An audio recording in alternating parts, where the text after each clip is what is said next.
antiguo, llamémoslo patriarcal, y siguiente, la relación era un poco diferente. Es decir, se destacan muchas mujeres que sobresalieron en el contexto social. Por ejemplo, Miriam, la hermana de Moisés, Débora, la profetisa, mujer de Lapidot, qué no decir de Judith, la viuda de Manasés, o Esther, la huérfana, sobrina de Mardoqueo, y que se convierte en la esposa del rey Asuero, o Sara, la mujer de Abraham, Rebeca, la hija de Betuel y esposa de Isaac, Raquel, la hija de Labán, hermana de Lía y esposa queridísima de Jacob. Y además de personas así concretas, o personas noveladas, como sería el caso de Judith y de Esther, tenemos también la presencia muy significativa de signos que muestran la dignidad de la mujer. Por ejemplo, el símbolo elegido para representar la sabiduría divina es femenino. En el libro de los Proverbios, el último capítulo, encontramos un ponderadísimo elogio de la diligencia femenina. Yo dije recién diligencia. A veces en la Biblia dicen la mujer ideal, ¿no? En hebreo la palabra es la mujer Jail.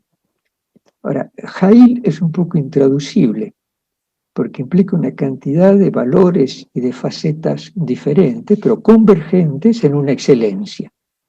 Por ejemplo, Ruth es una mujer Jail, se va a convertir en la abuela del rey David. ¿Y qué no decir de la esposa del Cantar de los Cantares? Si bien este es un texto muy tardío, retoma canciones más antiguas, y es evidente de que ahí hay una realidad muy peculiar. Y la peculiaridad consiste en esto. Lo que ella misma repite, me refiero, la mujer, la esposa, la calá, 2 veces. Mi amado es para mí, yo soy para mi amado. Yo soy para mi amado y mi amado es para mí. ¿Qué es lo que está haciendo? ¿Qué es lo que está diciendo? Está estableciendo una igualdad, que está estableciendo la mismísima igualdad de los inicios. Ahora, si vamos al judaísmo tardío, contemporáneo también de Jesús, de 1 y 2 siglos antes, la realidad es muy diferente, casi diría contrastante. Ya no hay una subordinación de la mujer, lo que hay es una denigración de la mujer y de lo femenino. Les presento algunos ejemplos. Primero algunos ejemplos de la escritura y luego algunos ejemplos del mundo rabínico, tomados del Talmud. Por ejemplo, en el libro del Eclesiástico, cuyo autor sería Jesús ben Sirac, se dice, por una mujer comenzó la culpa, por la mujer morimos todos. Bueno, después de esto, ya todo lo que se puedan imaginar, ¿no? Ella es la culpable. Ven que no hay nada nuevo bajo el sol, ¿no? Ella es la culpable. Cualquier referencia tangencial, etcétera, no respondo yo de ellas, sino de la inventiva y la creatividad de los oyentes. Un poco más adelante dirá Ben Sirac, cualquier herida, pero no herida del corazón, cualquier maldad, pero no maldad de mujer. Es probable que la vida familiar de este buen hijo de Sirac, Jesús ben Sirac, no haya sido fácil. Y de ahí un poco su visión respecto a la feminidad. Nos dice ben Sirac en el capítulo 42, una hija es para el padre un secreto de velo, aleja el sueño, la inquietud por ella. En su juventud, miedo a que se le pase la edad de casarse. Si está casada, miedo a que sea aborrecida. Cuando virgen, no sea que sea mancillada en la casa paterna y quede encinta. Cuando casada, a que sea infiel.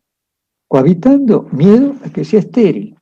Bueno, no podemos amontonar más datos, ¿no? Pobre Jesús Ben Sirac, qué vida más triste simplemente por no comprender lo que Dios pretendió desde los orígenes.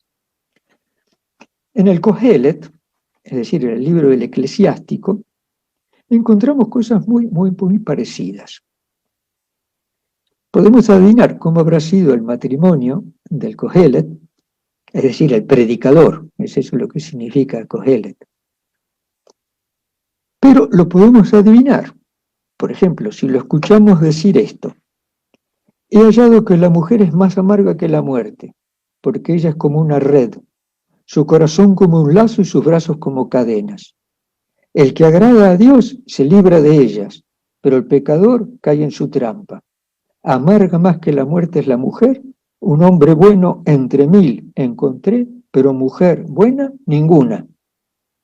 Bueno, pobre tipo, ¿no? Lo menos que uno puede pensar, pobre desgraciado, una cierta conmiseración por este pobre desgraciado. Ahora, lo que habrá sufrido la otra parte, ¿no? Con un tipo tan pesimista. Pero eso dejémoslo ahí, no metamos ahora cuchara en la vida matrimonial de otros. ¿Ustedes recuerdan la sorpresa que tienen los discípulos de Jesús en el capítulo 4 del Evangelio de Juan, cuando Jesús está hablando sentado en el pozo con una samaritana? Realmente no comprenden cómo Jesús puede estar hablando con una mujer en público. Y además, ¿qué tendrán que decirse? ¿O qué tendrá ella que decir? Hasta en el cristianismo incipiente, estoy pensando por ejemplo en las cartas pastorales, ¿no? En ese cristianismo un poco se ha olvidado la concepción genuinamente cristiana de la relación varón y mujer.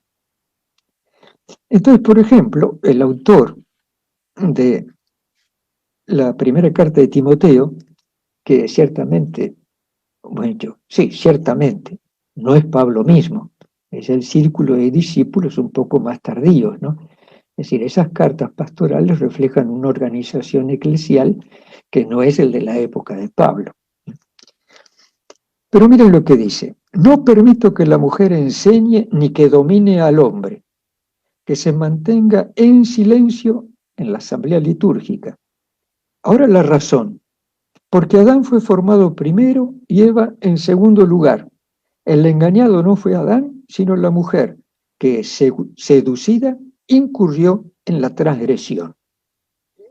La verdad que la razón y el argumento que ofrece para que se quede la otra callada no es demasiado convincente, ¿no? Parece un poco traído de los pelos. Se remonta a los orígenes, pero no se remonta al dato clave de los orígenes. Eso es lo curioso de este texto. Ahora, testimonios rabínicos, para que vean de que esto no es exclusividad de algunos de los discípulos de Jesús. ¿Qué podemos leer en el Talmud? Por ejemplo, uno de los maestros, el rabí Eliezer, dirá: quien le enseñe la Torá a su hija, le enseñe el libertinaje, por el mal uso que va a hacer de la Torá. ¿Ustedes se dan cuenta cómo los talibanes tienen problemas que las chicas vayan a la escuela? Bueno, será que subyace por detrás, ¿no?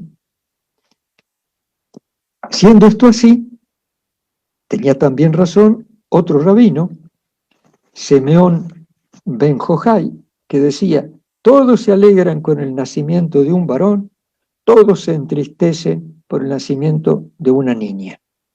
Ahora, la conclusión es simple: bendito seas tú, Señor, porque no me has hecho mujer, gentil o esclavo.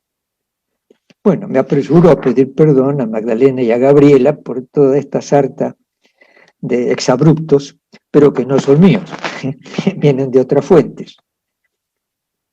Pero que me parecía muy importante para poder mostrar cómo esta discriminación, por así decirlo, desvalorización de la mujer, tiene muy poco que ver con la doctrina de Jesús.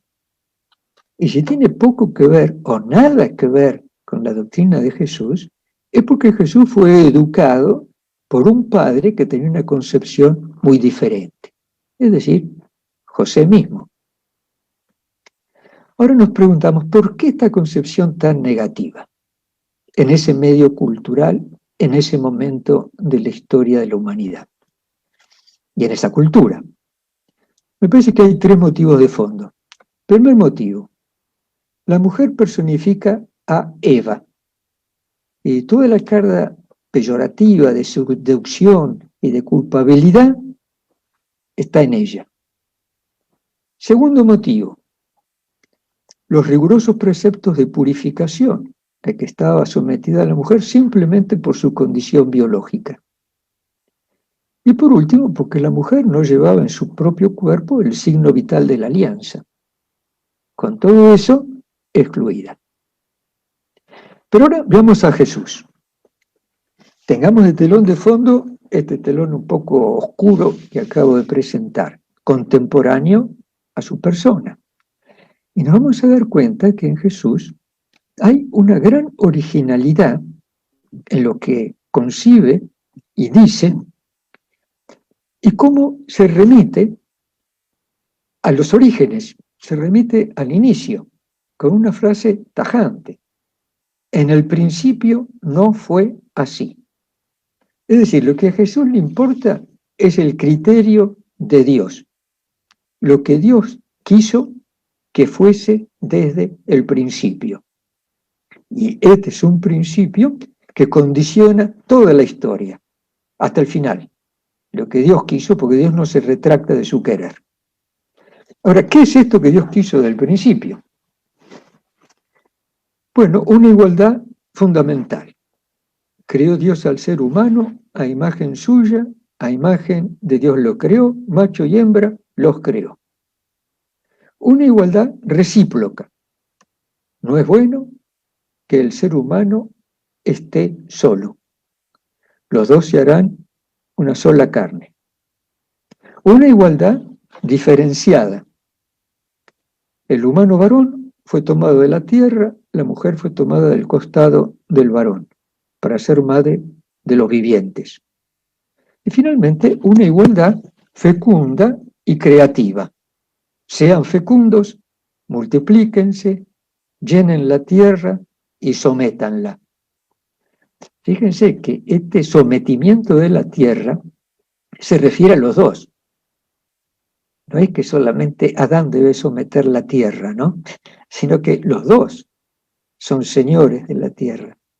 Y parte de su servicio en la tierra es ese sometimiento de la tierra al servicio del ser humano.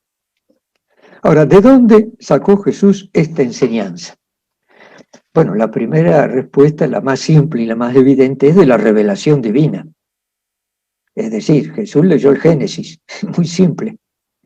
Claro que podríamos decir, ¿y quién le enseñó a Jesús a leer, no? ¿Y quién tenía la función y el servicio y el deber de enseñar a las generaciones futuras, sobre todo a la propia prole, leer? Bueno, José. Quiere decir que la educación filial en la tradición judía era una responsabilidad total del padre. Es decir, Jesús fue educado por José. Y lo que José le va a enseñar a Jesús en la relación varón-mujer es lo que él mismo vivía con María. Porque mírense lo que hubiera sido, qué despropósito o qué escándalo, si José le enseña lo que dice el Génesis y luego él vive algo diferente con su propia esposa, con la madre de Jesús. Entonces, palabras y hechos. José enseña lo que vive. ¿Y qué es lo que José enseña? Bueno, va a enseñar algo así como esto. Es verdad, nosotros nos percibimos y nos experimentamos dualmente como varones y mujeres, pero el ser humano, fundamentalmente, es decir, en su personalidad, es uno. Ahí no hay diferencia. Los varones y las mujeres existimos en relación recíproca, en diálogo responsable y de vida. le enseñaba también, ella, tu madre, cuida de la vida con su propio ser. Y nosotros, yo, la cuido poniéndole la tierra a su servicio. Y finalmente le enseñaría que la mujer en todos los ámbitos de la vida es un amor creador. Y este amor alcanza una plenitud física en la concepción, la gestación y el alumbramiento de una vida nueva. Atención que estoy hablando de la plenitud física. Hay otra plenitud que va más allá de la física. ¿Qué podemos decir del amor matrimonial? De vuelta, es José que educa. O sea, nunca olviden la figura de José, maestro de Jesús y educador de Jesús, y que lo educa con palabras y con hechos. Es decir, lo educa con su propia persona, con su propia vivencia. La relación entre el varón y la mujer en el matrimonio es una relación de amor. Ahora, fundamentalmente, ¿qué es el amor? Bueno, si lo decimos con una sola palabra, digamos esto, el amor es afirmar, decir sí a un otro. Y ese sí puede ser más cabal, en la medida de que sea un sí al otro como persona única, como persona irrepetible. Por supuesto que esta afirmación amorosa se puede realizar en muy diferentes formas. Ahora, no se trata ahora de ver todas las formas. Hay una forma materna, hay una forma paterna, para comenzar. Hay también una forma fraterna, que es universal, y a la cual Jesús se refiere cuando habla del mandamiento del amor.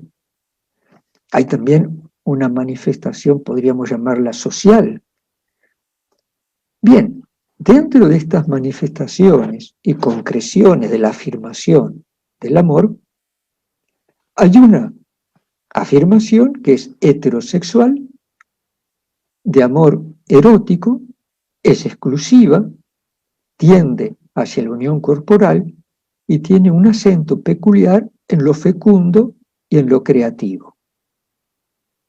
De vuelta, esta fecundidad y creatividad, si es física, se da en el ámbito del matrimonio.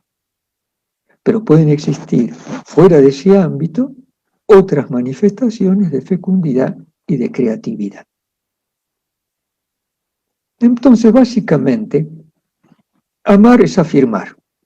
Me gusta vérmelo a José con la varita de maestro diciéndole a Jesús, amar es afirmar. A ver, repite. Y el otro repetía, ¿no? Amar es afirmar. Amar es afirmar. José afirmó a María. ¿La confirmó? Bueno, en cuanto la tomó y la llevó a la casa, grávida como estaba, confiando y creyendo en un tipo de concepción sobrenatural, le dio la mayor afirmación que cualquier mujer que habrá existido y que existirá puede haber recibido siempre jamás.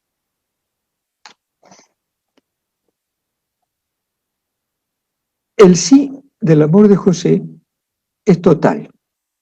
Pero atención, es un sí también que está subordinado al consentimiento de José a Dios. Y es por eso, por ese consentimiento a Dios, que José dudaba de tomar a María como esposa. Si Dios no le revelaba de alguna manera y no lo sacudía, aunque más no sea en sueños, con la voz de un ángel, José no se hubiera metido donde nadie lo llamó. Y si entró en el baile, es porque fue invitado expresísimamente por Dios. Quiero agregar algo ahora sobre la virginidad de José. Esto es una hipótesis, pero que me parece plausible. La virginidad, por el reino o por el rey, es un don, o sea, es un carisma. Todo don y todo carisma proviene del Espíritu Santo, no hay duda. Pero al mismo tiempo, los dones y carismas muchas veces son mediados en diferentes formas. Por ejemplo, por personas.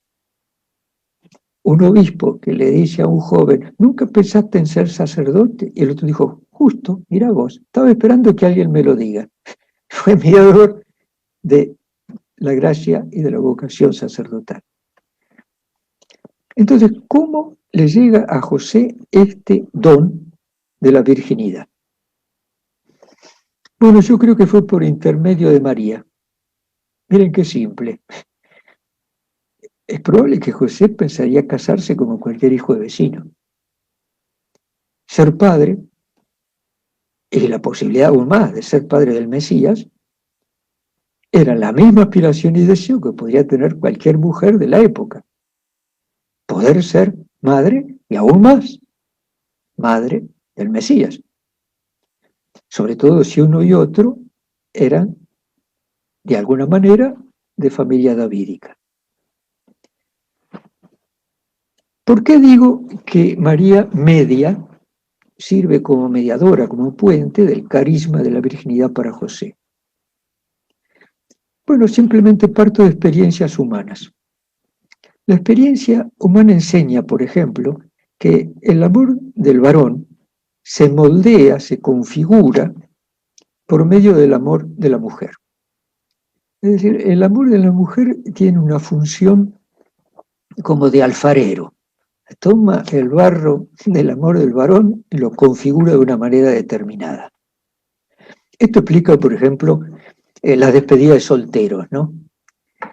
¿Qué es lo que está en el fondo en la despedida de alguien que se va a casar? La despedida de soltero.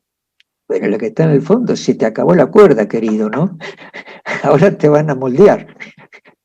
Es eso lo que está en el fondo.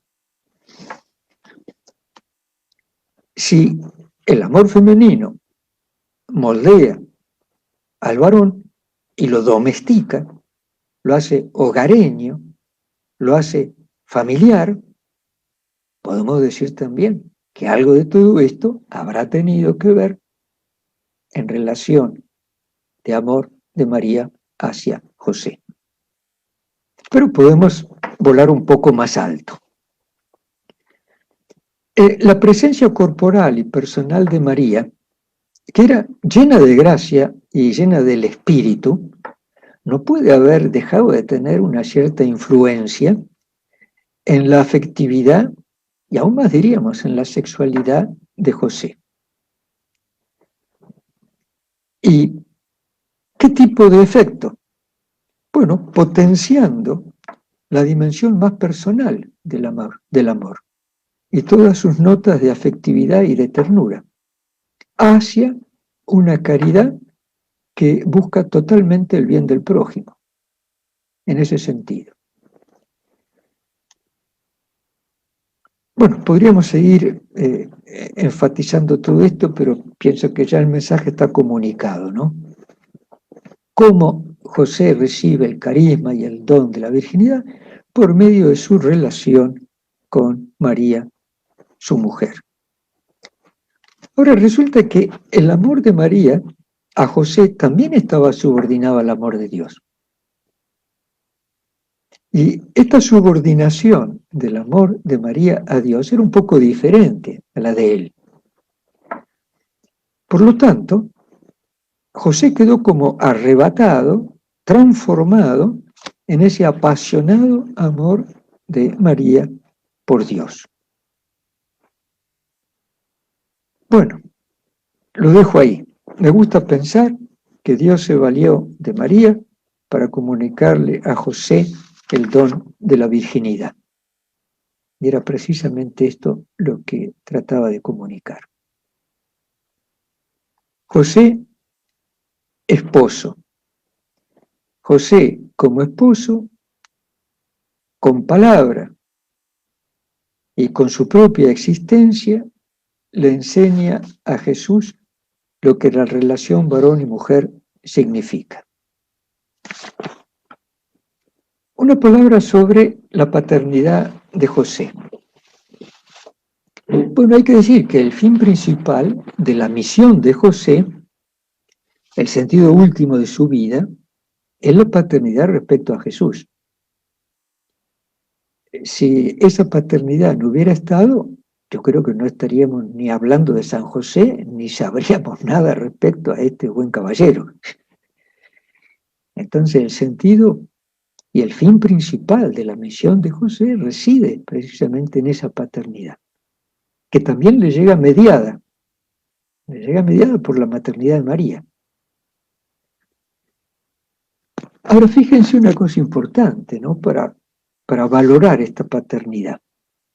Se trata de una paternidad que fue prevista, predeterminada por Dios, anunciada, hubo una petición de asentimiento por parte de Dios y fue luego libremente aceptada.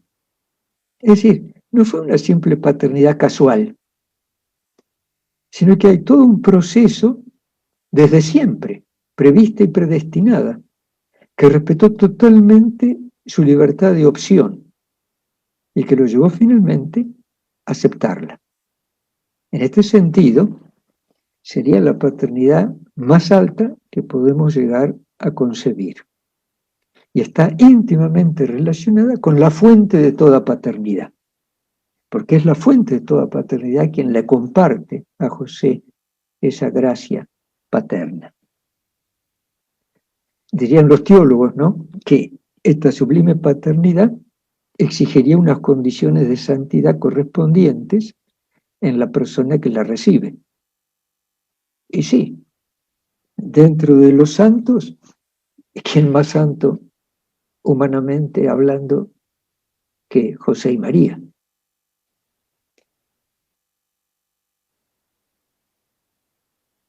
Por eso es que, al igual que Lucas, me gusta llamarlo a José sin más padre, así como a María la llamamos sin más madre.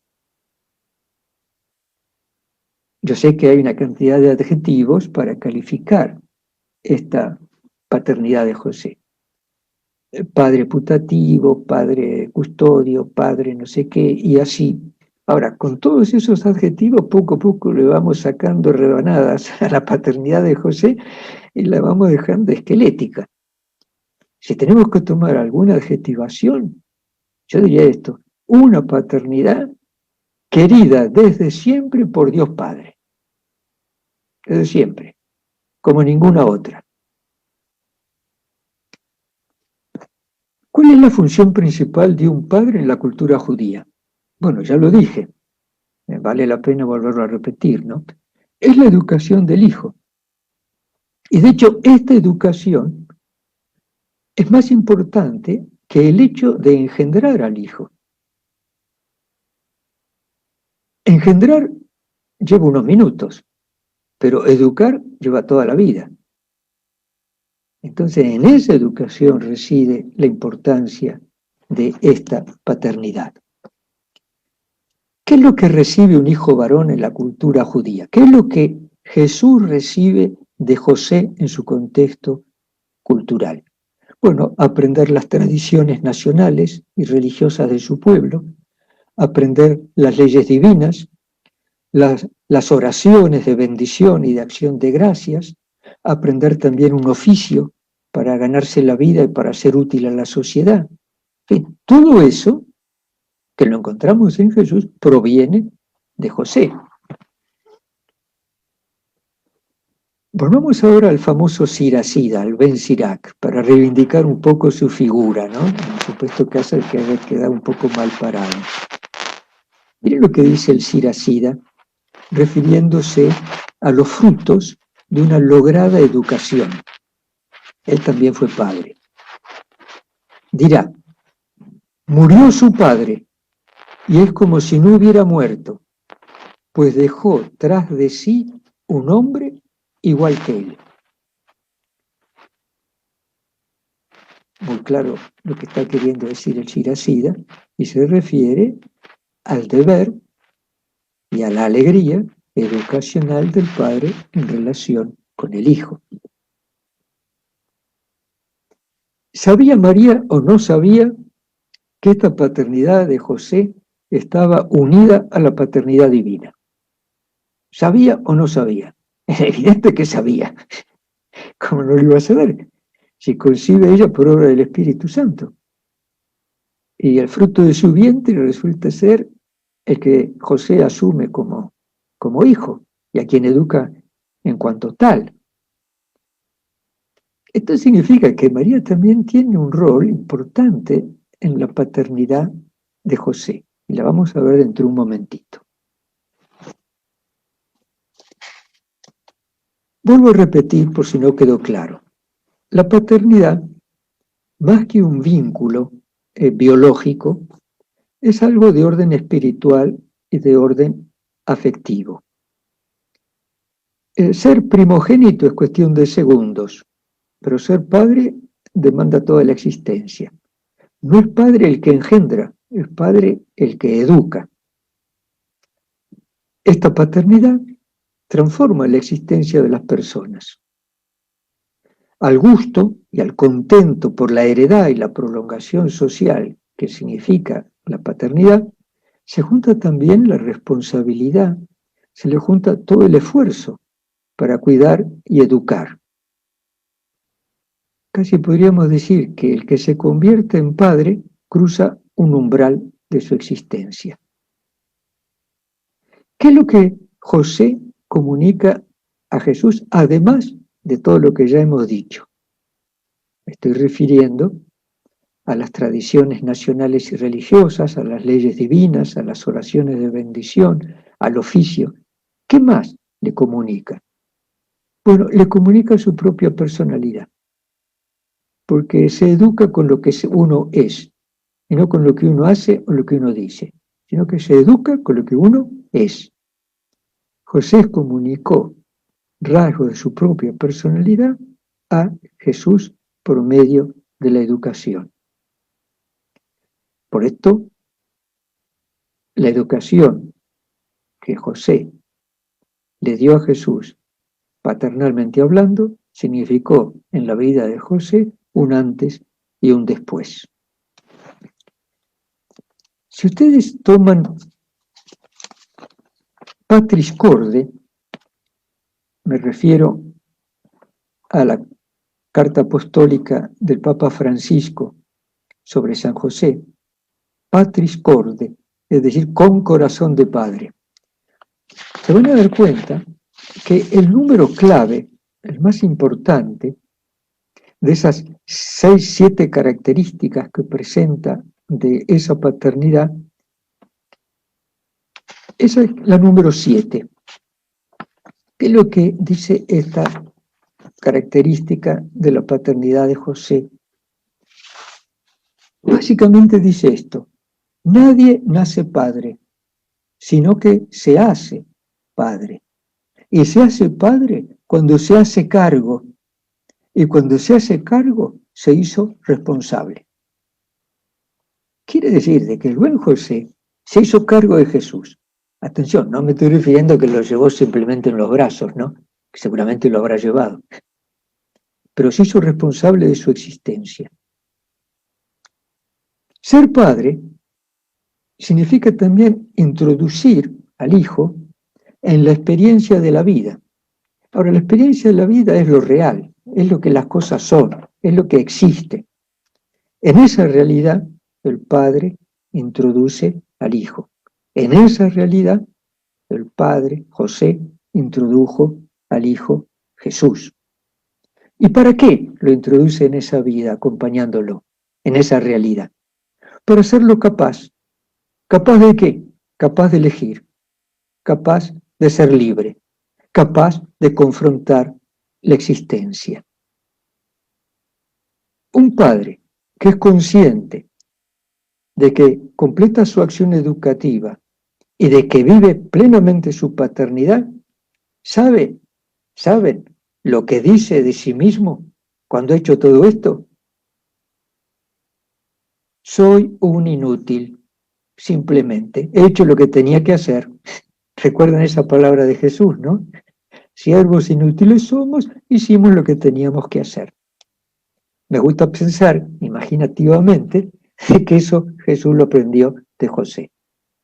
Es decir, José hizo todo lo que estaba a su disposición en la educación de su hijo Jesús, y hecho eso, dijo, soy un inútil, he hecho lo que tenía que hacer. Por eso, José se va a convertir en una sombra que simplemente sigue a su hijo. Así como Juan Bautista tenía que desaparecer para que el esposo aparezca, José también tenía que desaparecer para que la figura de Jesús aparezca. Esto les explica, ¿no? Porque José desaparece de escena, y desaparece de escena en un momento clave de la vida de Jesús. Nos gustaría que José siguiera viviendo cuando Jesús se convierte en una persona pública, a fin de asesorarlo, en fin, lo que sea, ¿no? No, José desaparece de escena en cuando Jesús sale. Un Jesús en salida es un José que se ha convertido en sombra y desaparece de la escena porque ha cumplido su misión, considerándose al mismo tiempo que es un siervo inútil. Ha hecho lo que tenía que hacer. Quiero agregar algo más sobre este tema de la paternidad que me parece importante.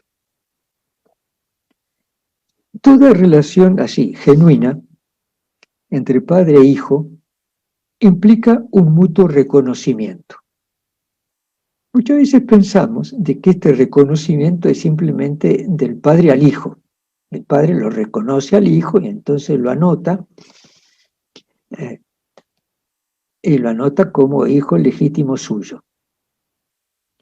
No, es un camino de ida y vuelta, y son dos los que lo transitan. El padre reconoce al hijo y el hijo reconoce al padre. Esto significa que los hijos son también creadores de sus padres.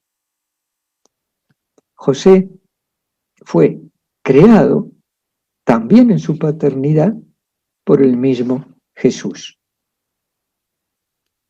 Esto puede sonar un poco raro, ¿no? Pero proviene de la experiencia humana.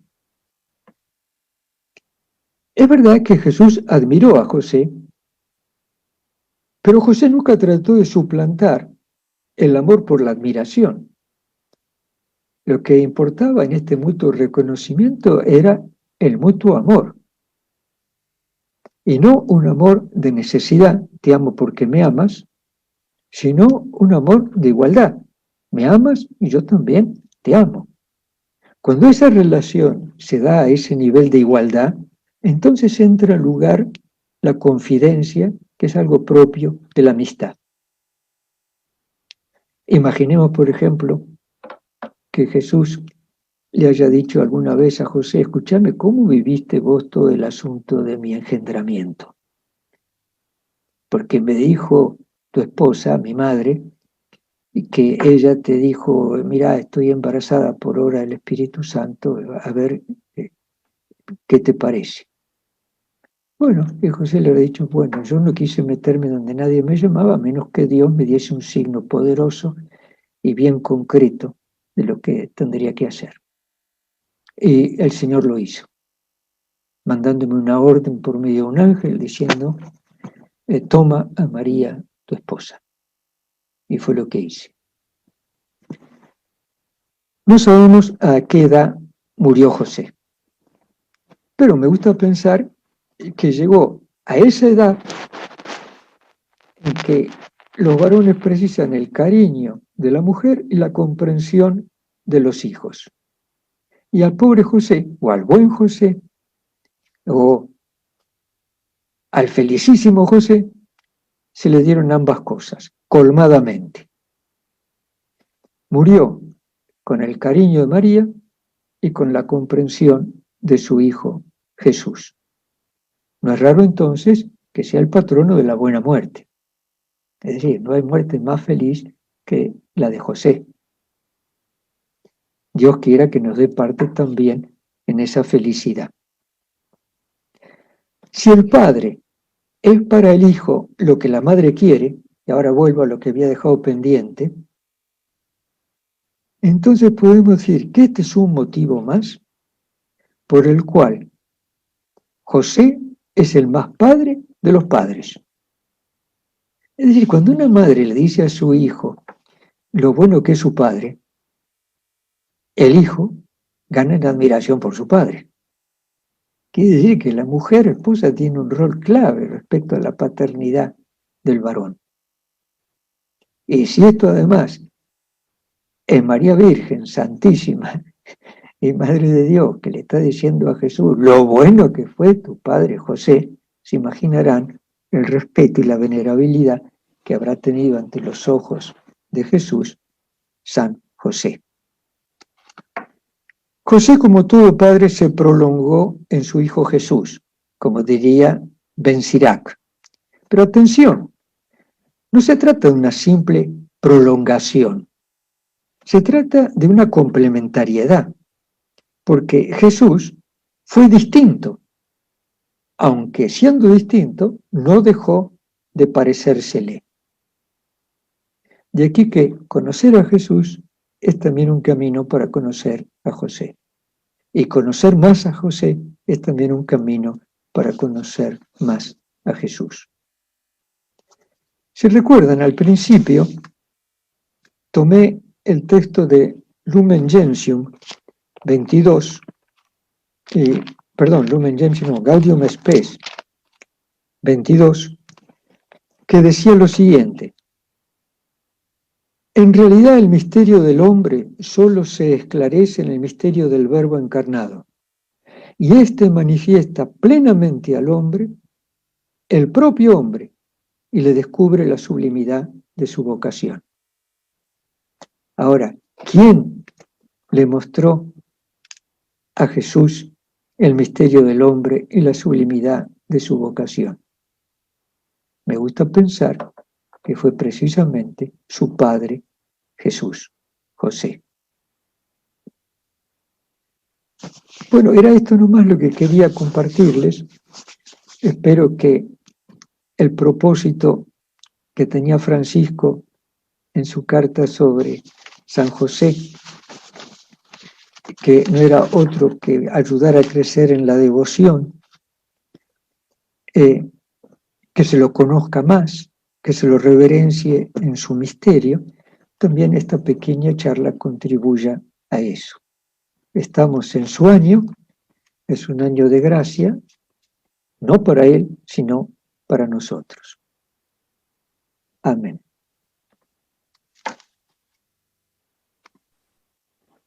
Muy bien, padre Bernardo, muchas gracias. Muy esclarecedor la meditación también.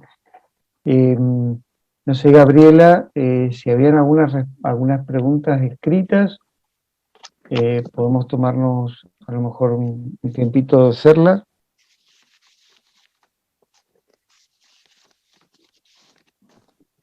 Sí, buenas tardes.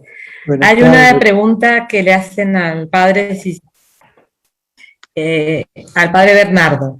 ¿Se puede pensar que José haya sido también concebido como María sin pecado?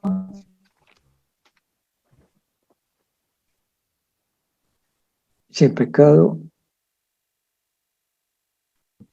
o sea, así como María y su Inmaculada Concepción, José también inmaculado desde su concepción. ¿Es esa la pregunta? Es esa la pregunta. Sí. Bueno, yo sé que hay algún teólogo que ha escrito un libro a ese respecto, ¿no? La verdad es que tengo mis dudas. Es todo lo que puedo decir. Que hubo una santidad eximia y a la altura de la misión encomendada, no hay ninguna duda. Cuando Dios envía en misión, al mismo tiempo prepara y crea todas las condiciones en ese misionero para que pueda llevar adelante su obra. Entonces, una misión sublime como la de José corresponde a una santidad sublime. Si eso llega a algún tipo de paralelo con la Inmaculada, yo tengo mis dudas. Pero nada más, es todo lo que puedo decir. No me atrevo a afirmarlo, digámoslo mejor.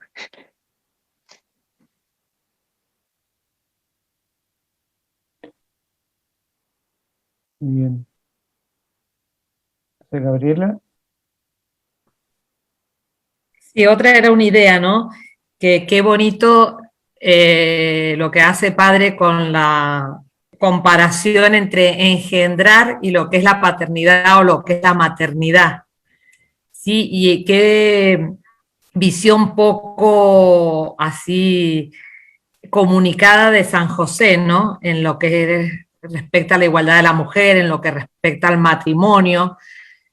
Todas esas visiones que nos ha dado son muy poco conocidas a veces de San José.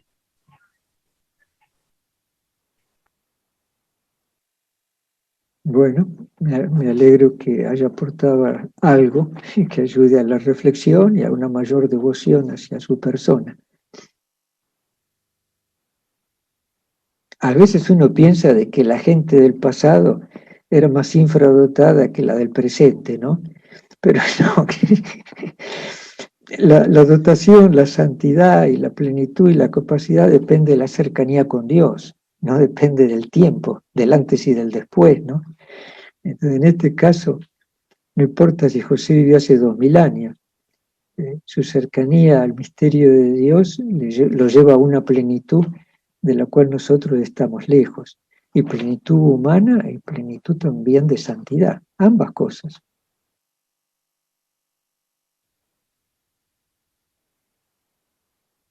Muy bien. En el libro encontrarán también toda una sección sobre la persona de José desde otro ángulo de visión. Si lo leen con atención, no lo quiero adelantar para... Bueno, no quiero arruinarle el negocio, digamos, a la editora, ¿no? Porque un libro que se cuenta al final no es un libro que se compra. Pero hay toda una buena sección donde hay un acercamiento histórico a la persona de José, que si bien es hipotético y reconstruido, es muy verosímil. Y eso es lo importante, ¿no? Es muy verosímil. Y que también me parece importante para reivindicar su figura.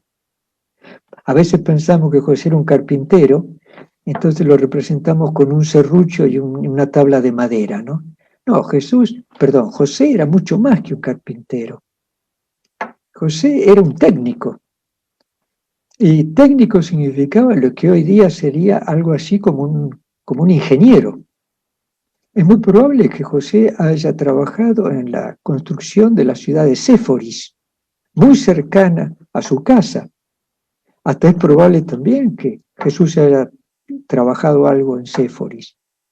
También José, aparte de hablar arameo, es muy probable que también conociera otras lenguas. No nos olvidemos que él también vive un cierto tiempo en Egipto, que era una gran cultura en su momento.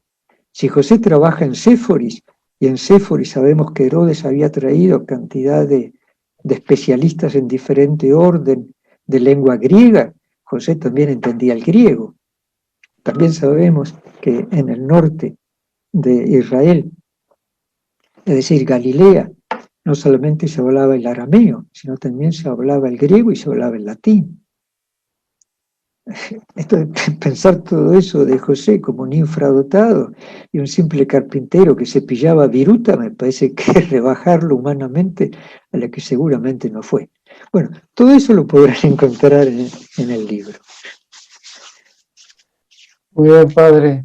Bueno. Muchísimas gracias y justamente antes de despedirnos, si la gente espera, podemos presentarle la tapa del libro. ¿Cómo no? Adelante. Ahí creo que va a salir en la imagen. Ahí está. Es la tapa del libro. La edición es de Talita Kum, y para los que son de aquí de Mendoza, pueden encontrarlo en Ágape. Tienen no solo este libro del padre Bernardo, sino justamente nos han comunicado que tenían varios más, y también de los últimos que ha hecho. Así que bueno, está en existencia y bueno, un buen año para entrar de lleno también en la figura de José, en lo que queda de este tiempo, de este año de San José que nos regaló el Papa. Así que aquellos que deseen, ya saben por dónde buscar también si no lo han leído. Les doy una pequeña explicación de este icono. Sí. Marcelo. Hay un cierto aire de semejanza entre José y Jesús. Fíjense los rostros, ¿no? Ajá. Las miradas. Ahora, no es porque José es el progenitor y le comunica una cierta semejanza al hijo. No, José no es el progenitor. Ahí es el hijo que le está comunicando su realidad a José. El hijo es el santo, el hijo es el divino, y es él el que transforma al Padre. De ahí viene ese cierto aire de semejanza entre uno y otro. Hermosa la imagen también.